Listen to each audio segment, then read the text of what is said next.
tenía un profesor de Derecho decir, que siempre me decía decir, que si quería realmente dar una imagen potente y demás, una imagen de credibilidad y demás, tendría que llevar barba. Ahora, desde luego, le tengo que dar la razón. Me estoy viendo sin barba y la verdad es que parezco un poco menos que, no sé. Bueno, he vuelto a la infancia. Bueno, estoy viendo el Analytics para saber un poco también las opiniones, bueno, un poco decir vuestras inquietudes y demás, al margen de que sigo leyendo comentario a comentario un poco, decir, para también saber qué os interesa y qué no, ¿vale? O sea, que me he peinado con los codos. Bien, el Analytics pues sí que me da una imagen mucho más global, ¿no? De visualizaciones y demás, y uno de los vídeos que más habéis visto ha sido el de Gurús de Culturismo GH15, ¿no? Eh, un poco por seguir con la tónica, ya la tengo un momentito, hablaros de una figura que a mí siempre me llamó mucho la atención, que era Paul Boresen. Me llama la atención porque, por un lado, en los años finales de los 90, mediados de los 90, finales de los 90, hay una figura ultra conocida, súper conocida, es decir, muchísima gente hablaba de él, era como, digamos, el Golden Boy de la época, ¿no? La persona con la que todo el mundo quería hablar y demás. Y poco a poco fue cayendo en el olvido. Fue cayendo en el olvido por dos motivos. Uno, se le fue la olla. Obviamente, es decir, sus teorías eran extremas, el culturismo se nutrió de ellas, pero también sufrió muchas de sus teorías y mucha gente, es decir, sufrió muchos daños por culpa de sus ideas tan geniales, ¿no? Sí es cierto, o sea, que cogió un poco digamos, la inercia de Dan Duchaine, de intentar dar una imagen, intentar basar sus ideas en fundamentos mucho más científicos y demás, pero la ciencia, apoyarte en ciencia no quiere decir que lo que hagas esté bien o que sea una buena idea, ¿no? Entonces, Paul Boresen un poco ejemplifica este hecho.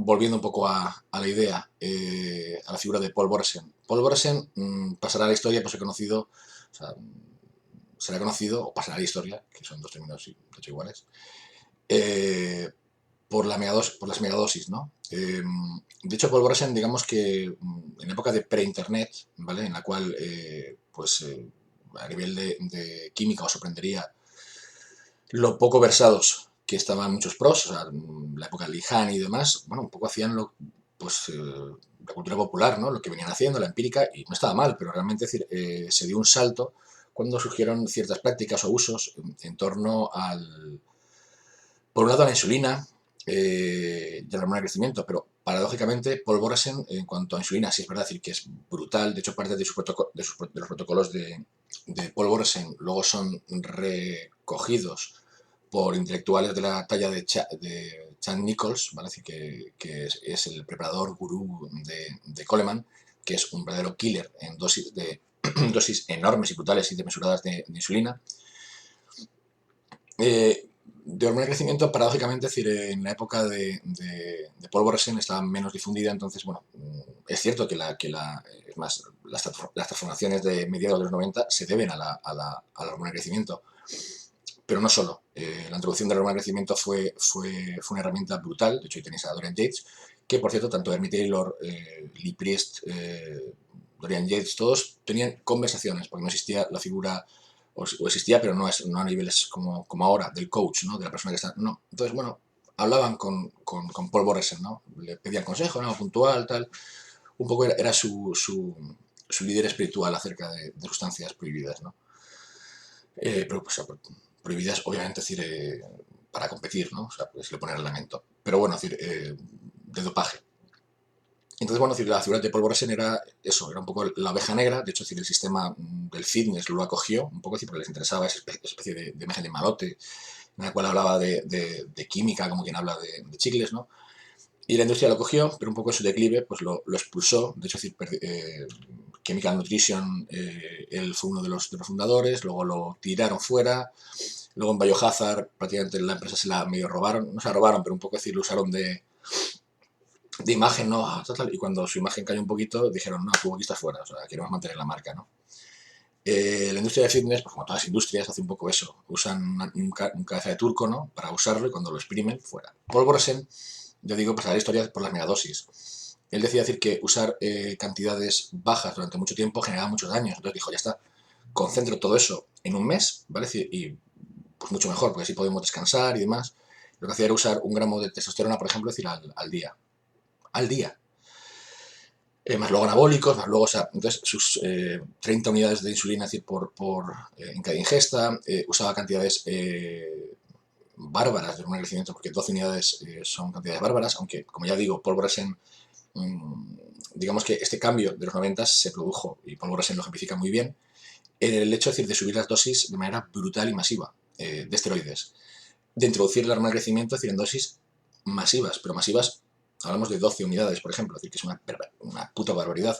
Sin embargo, a día de hoy las prácticas con hormona de crecimiento son más agresivas que eso, lo cual, pues un poco podéis entender que el juego de anabólicos, esteroides anabólicos, hormona de crecimiento y insulina, en la época, digamos que Paul Bresen subió ambas y, bueno, de hecho ahora el culturismo a partir de Coleman y demás, un poco en esa época, los esteroides y la insulina pierden algo de fuerza en pos de un crecimiento absoluto y brutal del uso de hormona de crecimiento, ¿no? Un poco decir, para que entendáis también un poco decir, en perspectiva a los físicos. Paul Bresen también, aparte de las megadosis en todo, porque usaba megadosis en todo y aconsejaba megadosis en todo, también fue el padre de los localizados no basados en Sintol. Ahí tenéis a Kevin LeBron, a Flex Wheeler, que bueno, o sea, siempre tienen ese aura de atletas, ¿no? Como Dorian Yates era como el hardcore, ¿no? Y ellos eran como las figuras griegas, ¿no? Y además, bueno, pues ellos usaban estilén, ¿vale? Es decir, para los músculos, para tríceps, hombro y demás, incluso bíceps, para generar inflamación y demás. Bueno, pues ese tipo de prácticas con sílice, de hecho, o sea, que era lo que aconsejaba Paul Bresen, pues también Paul Bresen fue uno de los abanderados y demás. Esto lo convierte en un gurú, no, esto lo convierte realmente, es decir, en alguien que se le fue bastante la cabeza. Pero ya digo, parte de esas prácticas locas destrozaron a muchísima gente, pero también nutrieron, porque claro, el que sobrevive dice, bueno, pues esto va bien, pero esto mata, bueno, pues eso no. Pero esto está bien, pues usamos esto. Un poco decir, en esa criba de muertos, heridos y supervivientes, pues toda la parte de supervivientes, pues pasó a formar parte del culturismo, ¿no?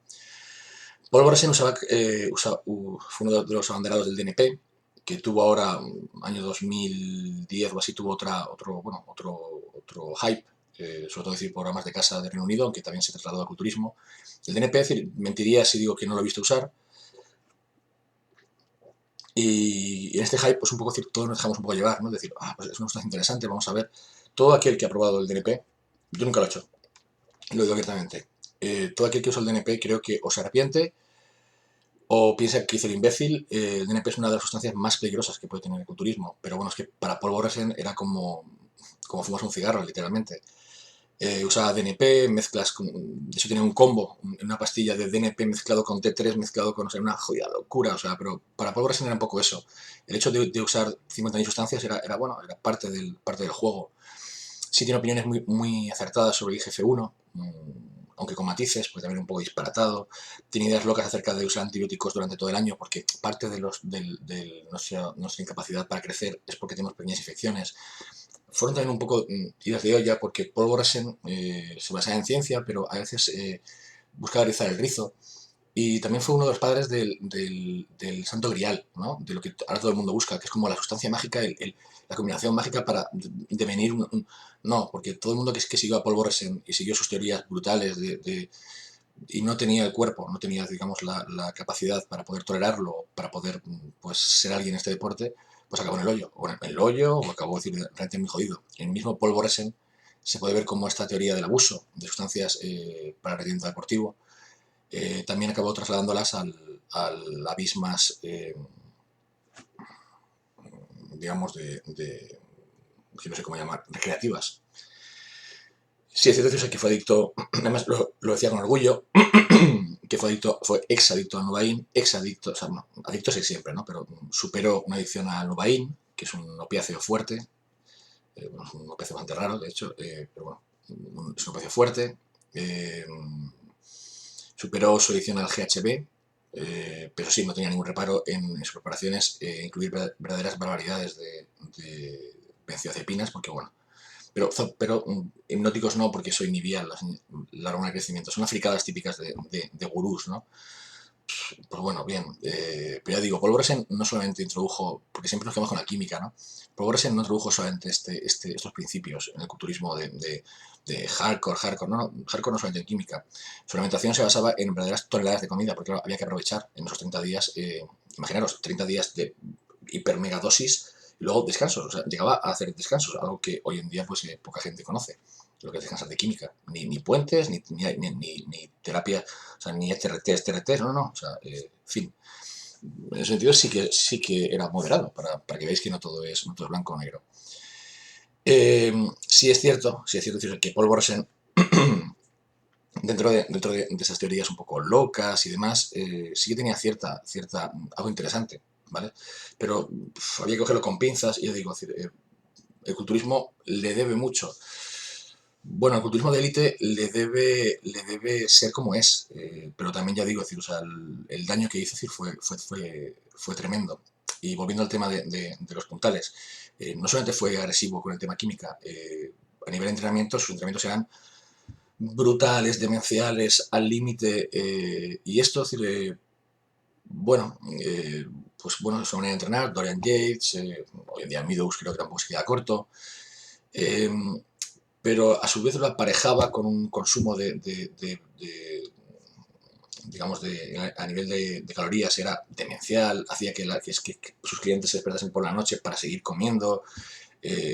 Bueno, pues también parte de ese overeating, o sea, de ese volúmenes increíbles al Kovacs, pues bueno, Paul Bresen también lo hizo suyo. Ya digo, Paul Bresen en realidad no inventó nada, sino que cogió todo lo más brutal. Luego hizo una serie de búsquedas a nivel científico, tuvo conversaciones con gente que realmente entendía de estos temas y un poco hizo un conglomerado hardcore brutal del cual mucha gente cogió información y ya digo, el que no petó pues consiguió pues, bueno, clasificar en algo, pues dependiendo de su genética, desde un regional de su pueblo hasta una Olimpia, pero eso ya era una cuestión de genética. Pero ya digo, en muchas de las teorías del comer como una jodida bestia, también apoyado por toda la química del mundo y por un entrenamiento absolutamente demencial, o sea, que prácticamente no te dejaba ni vivir del cansancio, del agotamiento perpetuo. También vienen de Paul Boresen. Paul Boresen tenía una línea ya digo, de suplementos que luego le quitaron. Bueno, hay rollos, ya digo, el fitness, como toda industria, te coge, te usa y te lo tira, es lógico. Eh, Parte de sus teorías incluían usar reemplazos de comidas, pero como complemento a las comidas. Entonces tú hacías tus comidas, que ya eran densísimas en cuanto a calorías, e incluía un batido líquido.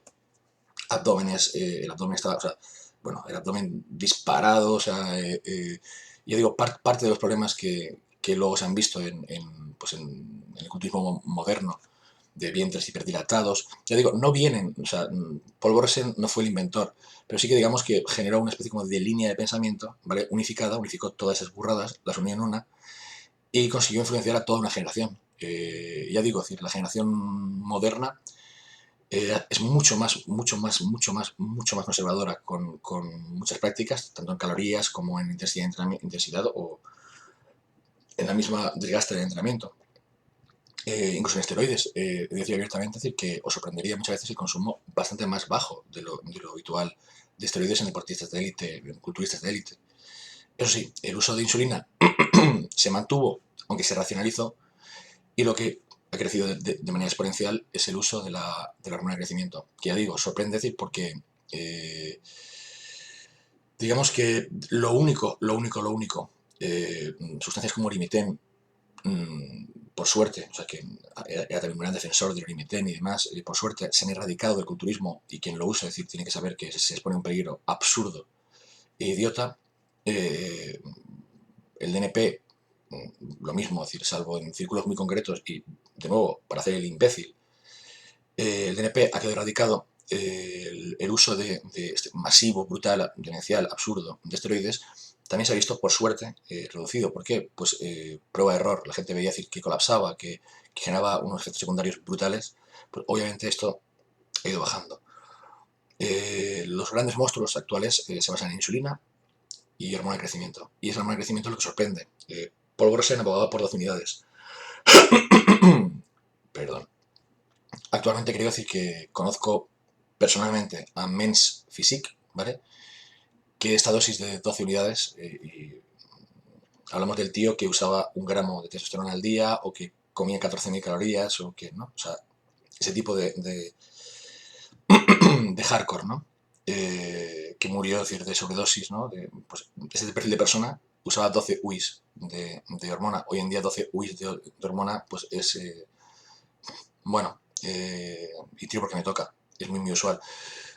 Por eso digo que el culturismo moderno sí que ha cambiado con respecto a los 90, vale decir, bueno, vamos a ver por qué, ¿no? O sea, vamos un poco a las figuras de cada época. Pues Paul Borresen sería la figura de los 90.